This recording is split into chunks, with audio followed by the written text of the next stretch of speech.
اللہ تعالیٰ نے ہمیں یہ جو زندگی دی ہے، اس زندگی کا حقیقی مقصد یہ ہے کہ ہم اپنے اللہ کو منا لیں اور اپنے اللہ کو راضی کر لیں، وہ اعمال کر لیں جن اعمال کے کرنے سے اللہ راضی ہوتا ہے، اللہ خوش ہوتا ہے، وہ عبادت کرے جن کے کرنے سے اللہ راضی ہوتا ہے، اللہ ملتا ہے۔ ہم نے کبھی اس بات پر غور کی ہے کہ ہم پریشانیوں میں کیوں گھرے ہوئے ہیں، ہمیں مشکلات کا سامنا کیوں کرنا پڑ رہا ہے، ہر اعتبار سے آج اس وقت ہم کیوں گھرے ہوئے ہیں پریشانیوں میں؟ ہم نے اس بات پر غور نہیں کی۔ اصل وجہ کیا ہے؟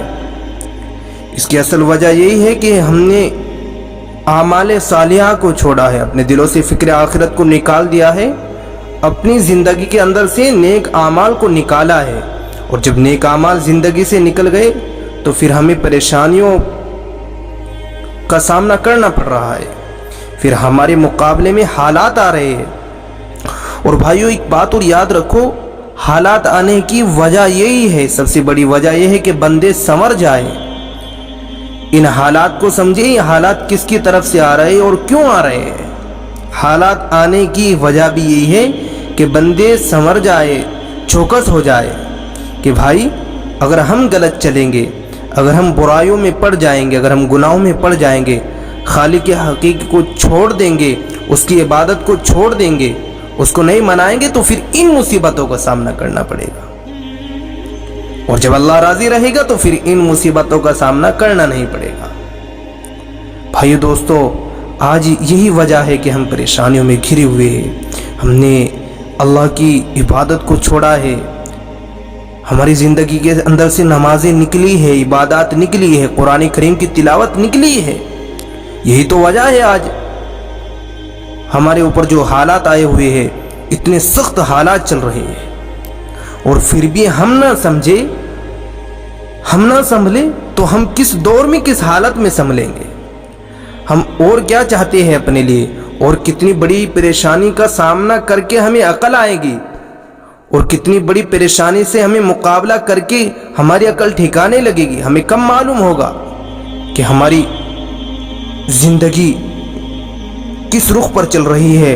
ہمیں کب پتہ چلے گا، کب اس چیز کا احساس ہوگا؟ قبر میں جا کر ہوگا، جب موت سامنے کھڑی ہو جائے گی تب احساس ہوگا۔ لیکن تب احساس ہو بھی گیا تو پھر کس کام کا وہ احساس جو کام نہ آئے؟ تو بھائیو دوستو، ہم اپنی زندگی کی فکر کریں، اپنے اللہ کو منائیں اور اعمال صالحہ کریں۔ یاد رکھنا، اس بات کو نوٹ کرو، آپ سب کے سب اس بات کو، کہ جب ہم اعمال صالحہ کریں گے، اپنے اللہ کو منا لیں گے تو ہر چیز راضی ہو جائے گی، ہر کام آسان ہو جائے گا، ہر مشکل آسان ہو جائے گی، ہر پریشانی دور ہو جائے گی، ہر بیماری ختم ہو جائے گی، جب اللہ راضی ہوگا۔ اور جب اللہ ہی راضی نہ ہوگا، جب خالق ہی راضی نہ ہوگا، تو پھر کس کو راضی کر لیں گے ہم؟ کیسے ان حالات سے بچ سکتے ہیں؟ میرے اور آپ کے رب کے قبضے میں ہر چیز ہے، اس بات کو مانتے ہو یا نہیں مانتے؟ بات ماننی پڑے گی۔ میری زندگی، آپ کی زندگی، پوری کی پوری دنیا، پوری کی پوری دنیا کے اندر جو کچھ بھی ہو رہا ہے سب اللہ کے قبضے میں ہے۔ کوئی بھی ظالم بادشاہ، کوئی بھی برائی اللہ کے بنا کچھ نہیں کر سکتی، کچھ بھی نہیں کر سکتی اللہ کے بنا۔ پتہ یہ چلتا ہے کہ جب ہم نیک اعمال نہیں کرتے، جب ہم برائیوں میں پڑ جاتے ہیں، پھر اللہ ہمیں جھٹکے دیتا ہے سنبھالنے کے لیے، سنوارنے کے لیے۔ اور جب ہم برائیوں سے دور ہوتے ہیں اور اعمال صالحہ کرتے ہیں، رب کو راضی کرنے والے اعمال کرتے ہیں، تو پھر اللہ تعالی ہر چیز کو آسان کر دیتا ہے۔ دوستو، جب ہم اللہ کے کاموں میں لگیں گے، جب ہم دیندار بنیں گے، تو اللہ ہمارے کاموں میں لگ جائے گا، ہمیں احساس بھی نہیں ہونے دے گا، ہماری بیماریوں کو، مشکلات کو، پریشانیوں کو اللہ تعالیٰ ایسے دور کر دے گا، ہمیں اس کا احساس بھی نہیں ہوگا۔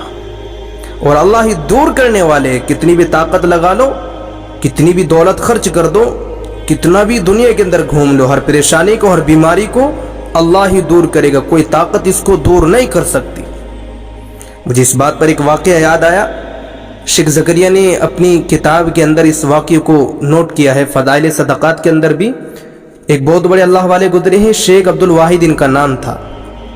کہتے ہیں کہ اللہ کی بڑی عبادت کرتے تھے، بڑے نیک تھے، اور بڑے بزرگوں میں ان کا شمار ہوتا ہے۔